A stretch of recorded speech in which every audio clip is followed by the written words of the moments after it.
खाणीतील खड्ड्यामध्ये 5 जणांचा मृतदेह आढळून आल्यानं खळबळ उडाली आहे।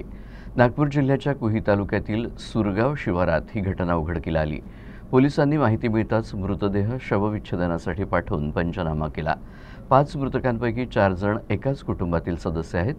हा घातपाताचा प्रकार आहे की सामूहिक आत्महत्या या दिशेनं पोलीस तपास करत आहेत।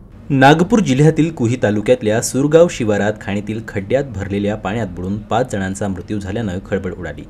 कुही पोलीस ठाण्याअंतर्गत पाचगाव पोलीस चौकी समोरील भागात गर्ग खाणीत ही घटना घडली। मृतक रोशनी चंद्रकांत चौधरी, मोहित चंद्रकांत चौधरी, लक्ष्मी चंद्रकांत चौधरी, रज्जो राऊत आणि इतिराज अन्सारी अशी मृतकांची नावं आहेत। मोहित आणि लक्ष्मी ही दोघं रोशनीची मुलं असून रज्जो ही रोशनीची बहीण आहे। मृतकांमध्ये एकाच कुटुंबातील चौघांचा समावेश आहे। घटनेची माहिती मिळताच वरिष्ठ पोलीस अधिकारी आपल्या पथकासह घटनास्थळी दाखल झाले। त्यांनी बचाव पथकाच्या मदतीनं मृतदेह बाहेर काढले। जुन्या खाणीतील खड्ड्यात भरलेल्या पाण्यात बुडून 5 जणांचा मृत्यू झाल्यानं मोठी खळबळ उडाली आहे।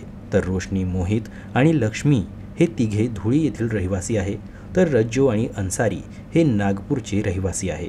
ही दुर्घटना आहे की सामूहिक आत्महत्या हे अद्याप स्पष्ट नाही। मात्र या प्रकारानं विविध चर्चांना उधाण आलंय।